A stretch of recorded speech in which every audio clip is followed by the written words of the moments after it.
아버지를 버린 딸의 손에 뒤늦게 들려온 낡은 통장. 그 안에 담긴 충격적인 진실은 무엇이었을까요?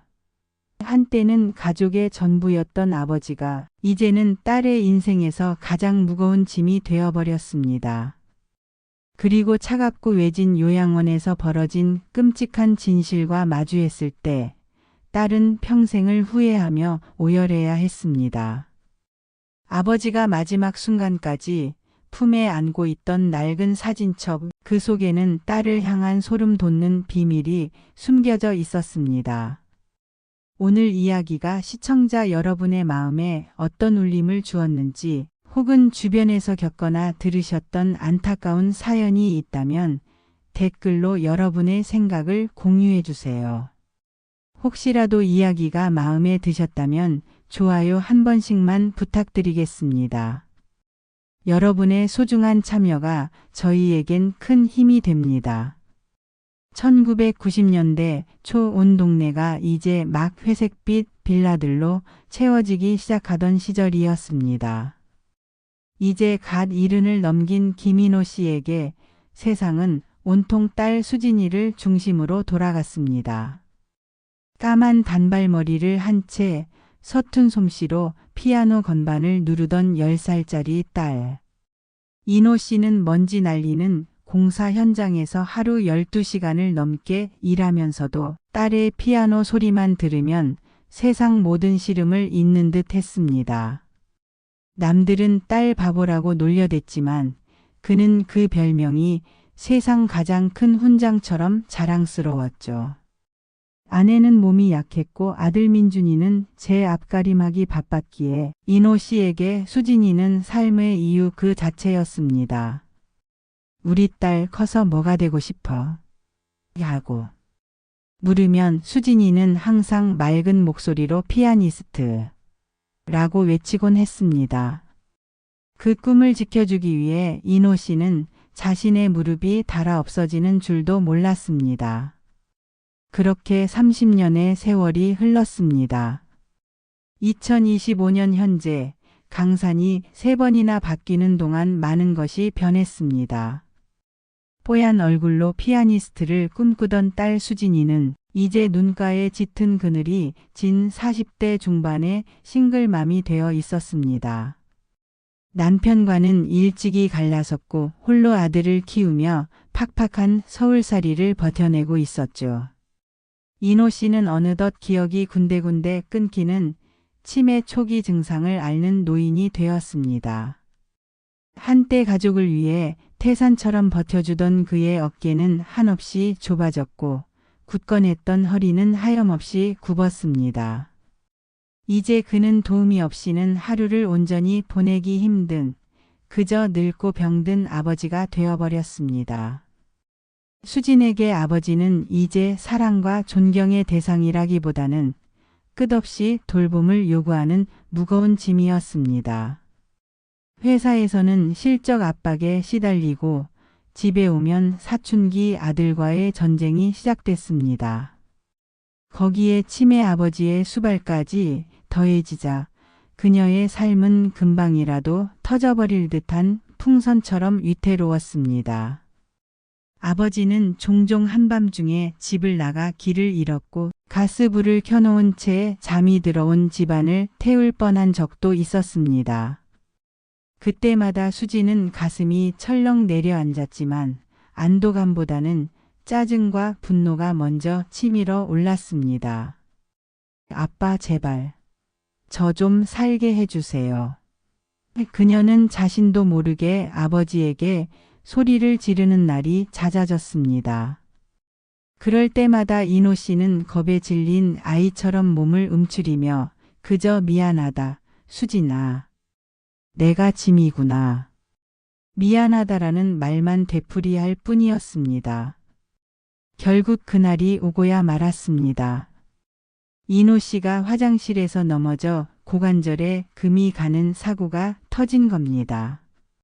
수술은 무사히 끝났지만 거동이 훨씬 더 불편해진 아버지를 집에서 돌보는 것은 이제 불가능에 가까웠습니다.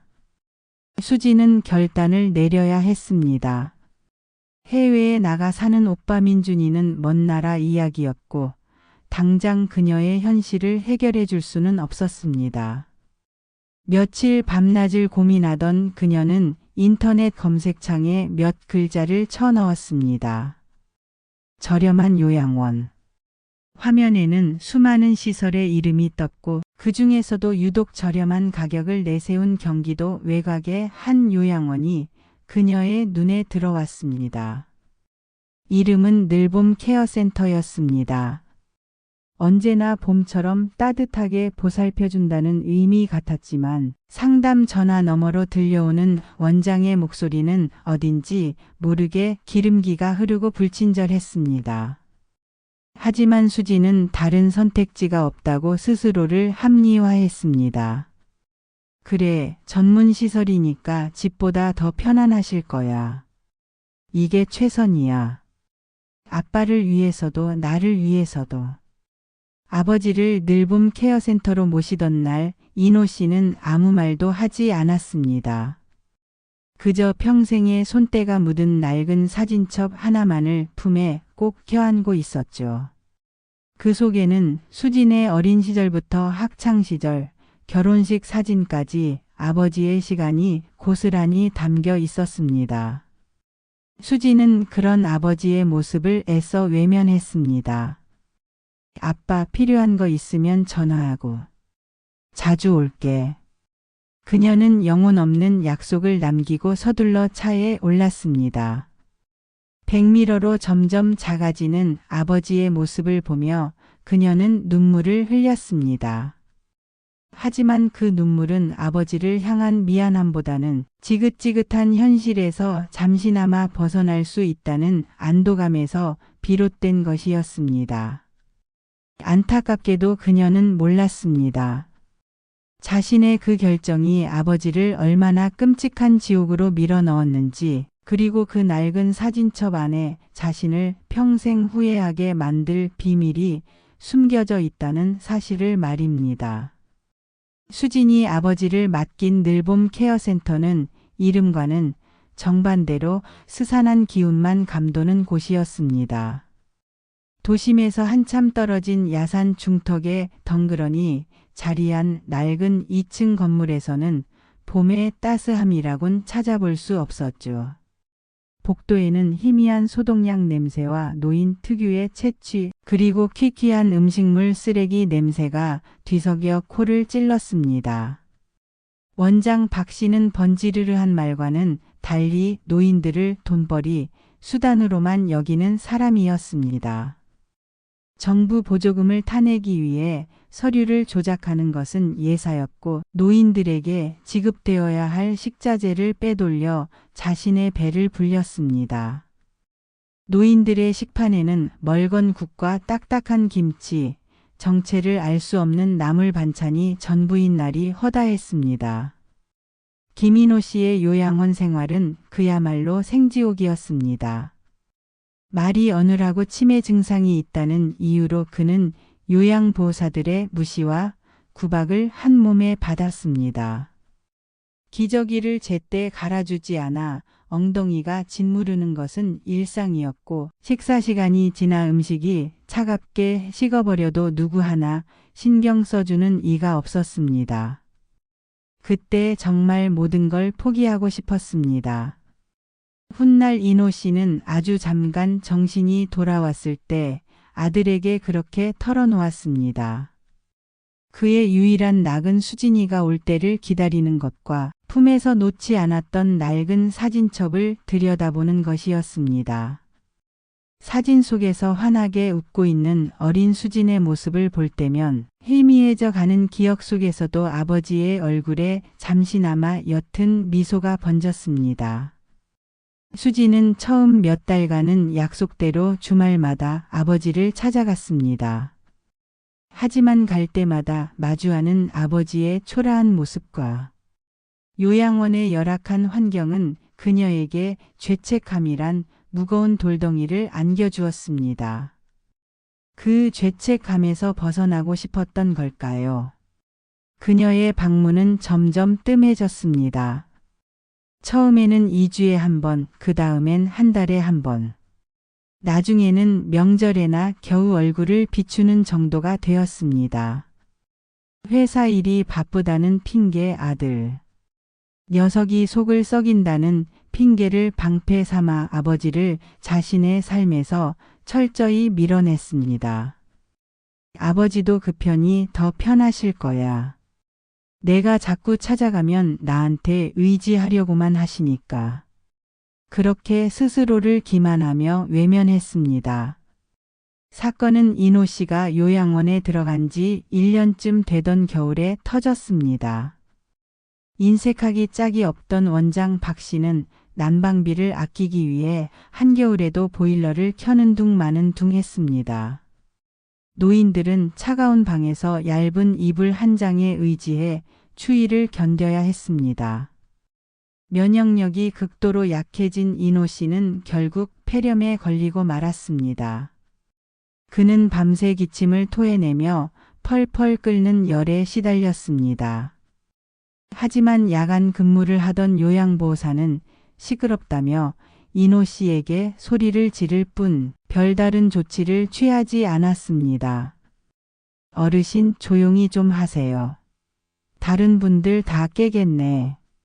그저 해열제 몇 알을 입에 억지로 쑤셔 넣는 게 전부였습니다.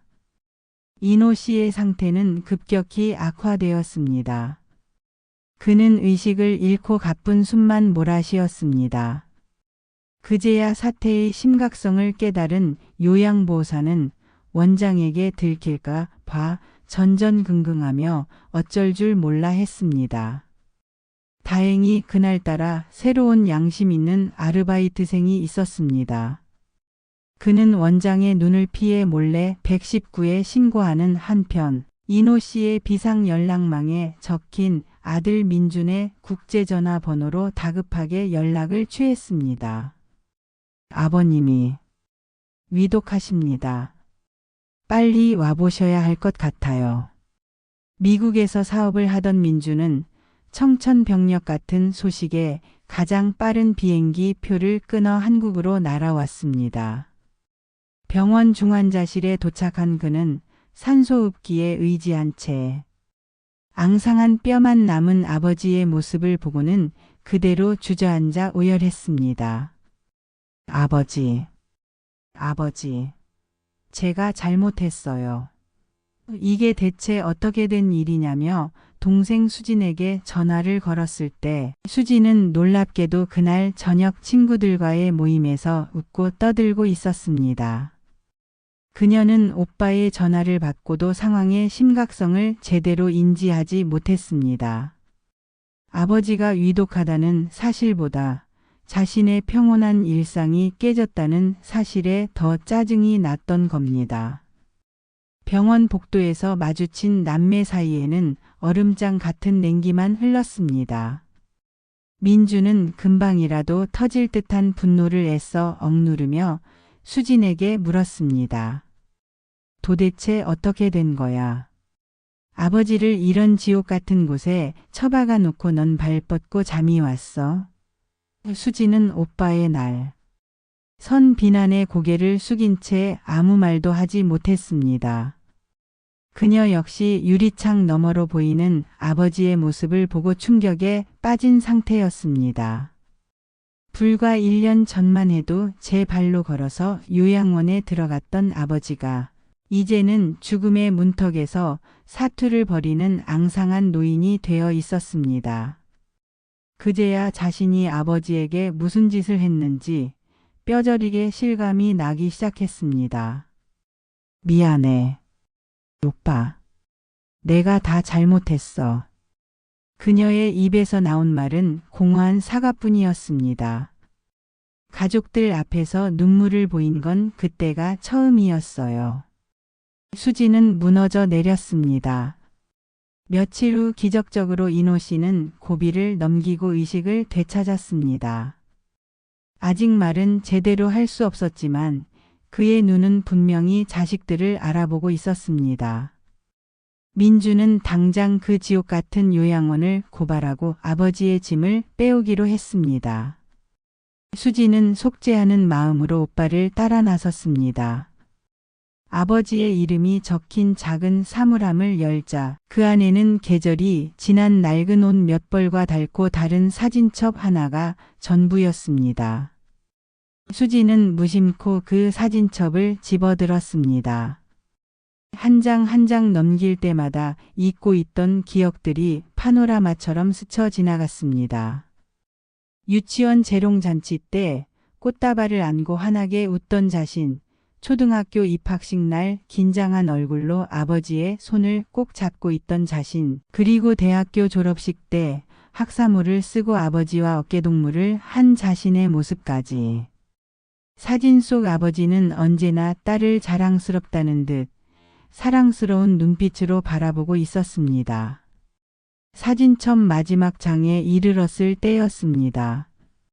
낡은 흑백 사진 뒤에 무언가 두툼한 것이 끼워져 있는 게 느껴졌습니다. 조심스럽게 꺼내보니 그것은 비닐 커버에 쌓인 낡은 통장 하나와 곱게 접힌 편지 한 통이었습니다. 통장은 주택은행이라는 지금은 사라진 은행의 이름으로 되어 있었고 예금주는 김인호 씨였습니다. 첫 거래일은 1995년 수진이 중학생이 되던 해였습니다. 그 뒤로 20년이 넘는 세월 동안 매달 5만 원, 10만 원씩 빠짐없이 돈이 입금되어 있었습니다. 그리고 가장 최근 거래는 인호 씨가 요양원에 들어가기 바로 전날이었습니다. 통장 잔액은 놀랍게도 5천만 원이라는 큰 돈이 찍혀 있었습니다. 어안이 벙벙한 채 편지를 펼쳐든 수진의 손이 사시나무처럼 떨리기 시작했습니다. 사랑하는 내 딸 수진이에게. 아빠다. 이 글을 내가 언젠가 읽게 되겠지. 아빠가 점점 기억을 잃어가서 더 잊기 전에 남겨둔다. 우리 수진이 어릴 때 피아니스트가 꿈이었지. 그 작은 손으로 서툴게 건반을 누를 때 아빠는 세상에서 가장 행복했단다. 가난한 아빠가 해준 게 없어서 늘 미안했다. 그래서 이 돈을 모았다. 나중에 우리 손주 내 아들 대학 갈 때 등록금에 보태주려고. 아빠가 없더라도 우리 손주는 기죽지 않고 맘껏 공부했으면 해서. 수진아, 아빠는 단 한 번도 너를 짐이라고 생각해 본 적 없다. 너는 아빠 삶의 이유고 가장 큰 자랑이었어. 부디 행복하게 살아다오. 미안하고 사랑한다. 편지를 다 읽은 수진은 그 자리에 주저앉아 목 놓아 울었습니다. 자신이 짐이라 여기며 버렸던 아버지는 기억을 잃어가는 마지막 순간까지도 자식과 손주 걱정뿐이었습니다. 공사장에서 번 땀과 눈물이 밴 돈을 한 푼 두 푼 모아 20년 넘게 오직 손주의 미래를 위해 저축해 온 것이었습니다. 수진의 가슴은 갈기갈기 찢어지는 듯 했습니다. 그동안 자신이 아버지에게 했던 모진 말과 행동들이 비수처럼 날아와 심장을 꿰뚫었습니다. 그 후 남매는 요양원 원장 박 씨를 노인 학대와 횡령 혐의로 고발했고 그는 결국 법의 심판을 받게 되었습니다. 인호 씨는 퇴원 후 수진의 집으로 돌아왔습니다.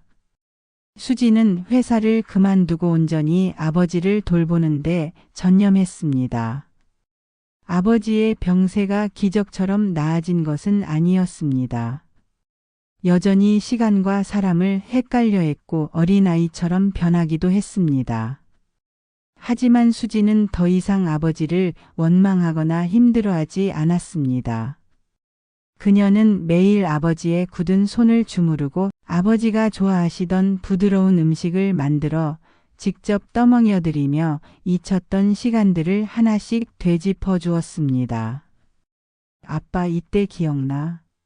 내가 피아노 콩쿠르에서 상 탔을 때 아빠가 나보다 더 좋아했잖아. 그러면 인호 씨는 잠시나마 맑은 정신으로 돌아온 듯 희미하게 미소를 지으며 고개를 끄덕이곤 했습니다. 부모의 내리사랑은 깊이를 알 수 없는 바다와 같다는 진리를 그녀는 너무 늦게 깨달은 것이었습니다. 비록 아버지가 온전히 예전으로 돌아올 수는 없겠지만 남은 시간 동안이라도 최고의 딸이 되어주리라 그녀는 눈물로 다짐했습니다. 오늘 이야기 어떻게 보셨나요? 늦게나마 잘못을 뉘우치고 아버지를 모시는 딸의 모습에서 어떤 감정을 느끼셨는지 궁금합니다. 여러분이 생각하시는 진정한 효도는 무엇인지 또는 부모님과의 소중한 추억이 있다면 댓글로 자유롭게 남겨주세요. 여러분의 이야기가 다른 분들에게 큰 위로와 교훈을 줄 수 있습니다. 채널 발전에 큰 힘이 되는 구독과 알림 설정도 잊지 마시고 오늘 이야기가 가슴에 와닿으셨다면 좋아요로 저희를 응원해 주시길 부탁드립니다.